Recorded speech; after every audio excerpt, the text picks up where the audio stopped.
What is up, guys? Rick Smackus here. Thank you so much for stopping by, and today we have gameplay and my first impressions with the brand new Heir Apparent exotic machine gun just added into Destiny 2 with Guardian Games. Now, if you want to acquire this weapon for yourself, I've done a full guide on the best ways to do so, the best triumphs to grind, and how to advance them more efficiently.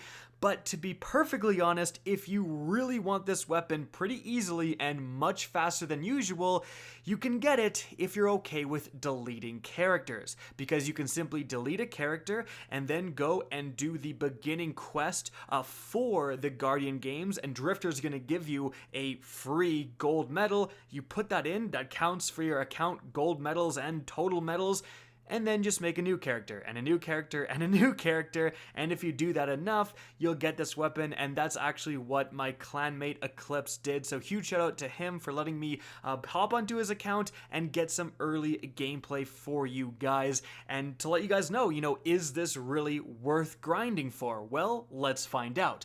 By the way, the raid versus video where we get a full fire team with this thing and run it through the Last Wish raid is still on its way. I just need more teammates with this thing. Alright, let's talk about the Heir Apparent. Just before we do, 72-hour sale right now going on with Advanced GG. Flavors are already selling out like hotcakes, but if you use code KackisHD, 20% off instead of 10, so definitely check that out if you want to, linked in description.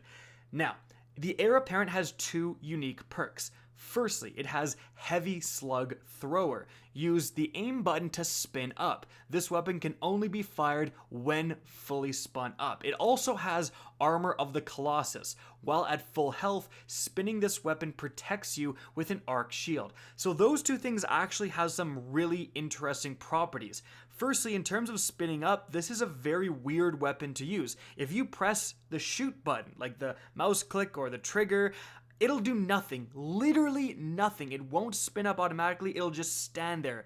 You actually do have to be holding down the aim down sights button, and as you can see, it'll just kind of raise the gun a little bit. You won't actually utilize the sights on this weapon, and then after quite a while actually, you can start shooting it. And as you can see, a 200 round magazine, and if you combine that with the Actium war rig on the Titan, which is going to automatically reload machine guns, this thing can spit out a ton of very consistent damage, and it does do quite a bit of damage, potentially the most damage for any of the current machine guns, even maybe surpassing the Xenophage, which is pretty darn exciting. Now, let's look at how this weapon functions in-game. Firstly, for PvP. Now, I'm not a PvP guy, and this is a heavy, so I didn't want to play 10 rounds and get heavy twice. Instead, just went to a private match to really just see, how much damage can you take from the arc shield, how much damage does this do, all of that stuff. Well, as you can see, in terms of damage dealt, you deal 33 damage for a headshot, around 27 damage for a body shot, and this thing shoots at 900 rounds per minute. So as you can see, you're going to pick up 100 rounds when you get a heavy brick, and this thing shreds. Like, it kills very fast, even at a distance. This is potentially just going to give you tons of multi-kills, shredding down an entire team.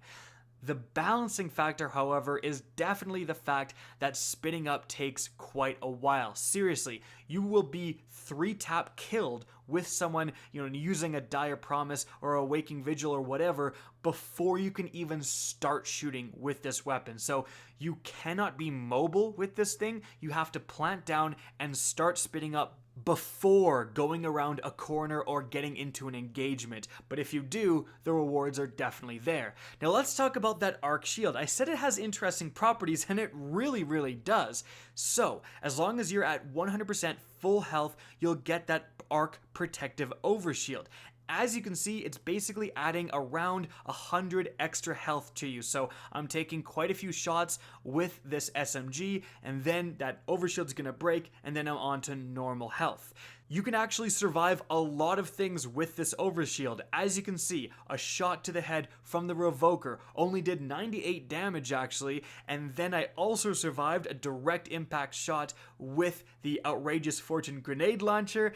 I also survived a point-blank shot with the Dustrock Blues shotgun. The only thing I didn't survive, actually, was a swipe from the sword, and that's because, remember, swords now deal a little bit of their damage through shields, and your Colossus shield counts as a PvE shield, even when it comes to elemental damage. This is potentially the most interesting part. As you can see, if I'm instead shot with an arc weapon, my Colossus shield, my arc shield, is going to explode just like shooting a shield in PvE would, and it deals a lot of extra damage to me. So if you see someone rocking this in PvP, hit them with arc damage and you're going to shred them actually pretty fast. Alright, now let's move on and talk about its PvE performance. Well, Heavyweight is actually active right now, so as you can see against a boss with Heavyweight, oh my goodness, it shreds. Like, this thing is so fun to use, but obviously this is not an accurate depiction of this weapon's performance, so let's take it into some non-Heavyweight impacted activities. Firstly, we have the Seraph Tower event. So there is a lot of actually pretty big, pretty chunky boys within the Seraph Tower event. Like, you are often going to be using stuff like Anarchy, using stuff like very powerful grenade launchers, etc. to take down these very powerful, very high health enemies. And as you can see, the Heir Apparent is pretty darn good against them. Like, I'm engaging them pretty much just solo, and I can kill one no problem in that initial 200 round magazine. Now, it's not instantaneous. This thing is not putting out insane burst damage. It's the consistent damage and the damage over a prolonged period of time where this thing really excels. Because of course, like, an Izanagi shot is going to absolutely crank these adds, and then the reload is going to murder its DPS. This has a very consistent and overall pretty darn high DPS. And it's not just the big enemies. Oh my goodness, this thing shreds the small enemies. Like, everything spawning out of a ship, coming down in groups, is just murdered. Just unbelievably. If you're spun up, you can really take down those guys in like 2 shots. Like, 2 body shots takes down a red bar. And when you have 200 rounds at your disposal, that's a lot of enemies defeated. Now, we also did do a base level Nightfall, and that gameplay will be showing somewhat in the background as well. So its PvE performance, it really did deal a lot of damage. However, this damage seemed to be so much more effective and so much more efficient against groups of adds. Even groups of yellow bars were just trucked through. This thing was amazing when you're taking down the first 90% of a strike, of an activity, whatever. Now, when you did get on the boss fight, or when you fought a little bit more of a powerful enemy, you were always noticing, yeah, this thing does a lot of damage, but it does take a while to take those guys down. You do have to be shooting them for a considerable amount of time. And, you know, like, against the Will of the Thousands boss, it wasn't that insanely impressive, I'm not going to lie. Now, if all 3 of us were using this thing and absolutely shredding, I'm sure it would take him down pretty darn fast. And its performance is certainly not, you know, bad or anything like that. It just wasn't, like, absolutely insane. In fact, I remember using the Thunderlord when it first came out, and it was, like, completely OP against this same boss, and it did a lot more. So, of course, I'm going to need some more testing before saying definitively, but I don't think this is going to become the absolute, like, top tier damage dealing weapon. Now, it certainly is going to be able to take down a lot of bosses in the game, I'm sure of that, but will it surpass stuff like the Whisper of the Worm? I don't quite think so from my initial impressions. However, like I said, against the rest of the activity, against the rest of the adds, it's phenomenal. So just using it as a more fun gun, a gun that's good in those activities like Menagerie, Reckoning, etc., where so much of it is just dealing with adds and not bosses, it may shine there. And also, these other damage dealing weapons, they don't give you a protective shield. And that is definitely a factor to consider. The shield, you know, its recharge is pretty much instant. As long as you have full health, it's gonna be there for you. Now, I did notice, however, that in a PvE environment, when there's just so much going on, it is a little hard to get that shield active consistently. To be at 100% full health, and there isn't like a random round from a dreg behind you that you didn't see that impacts you, that is a little unfortunate. So it's not up as much as you would want. in PvE for sure, but the fact that it is there and the fact that it gives you that survivability is very useful. It also really doesn't hurt that there is an exotic armor piece, that Actium war rig for the Titan, that directly impacts the performance of this weapon. Like, there's an exotic out there that if you put it on, this weapon is going to be better. And not too many other weapons can say the same, because with the Actium war rig, well, you will be reloading consistently as you're shooting down your magazine, and this thing will basically never, ever have to reload.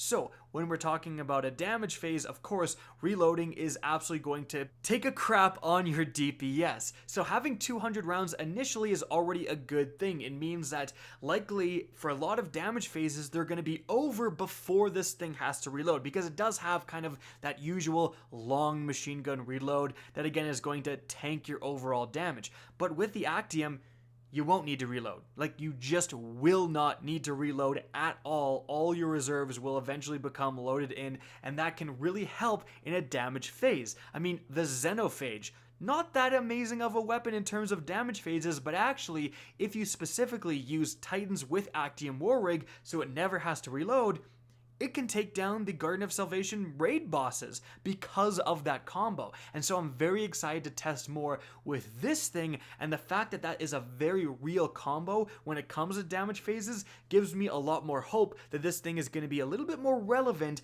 than you may think.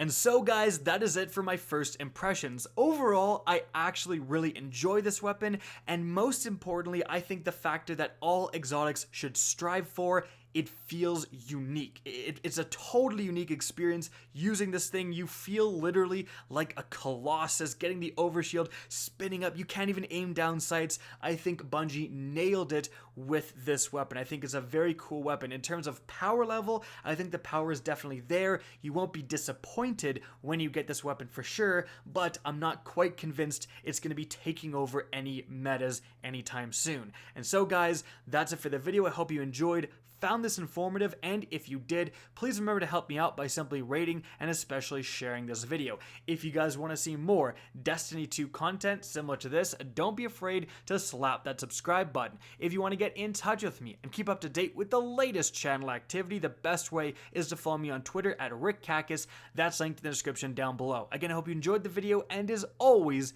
have a good day.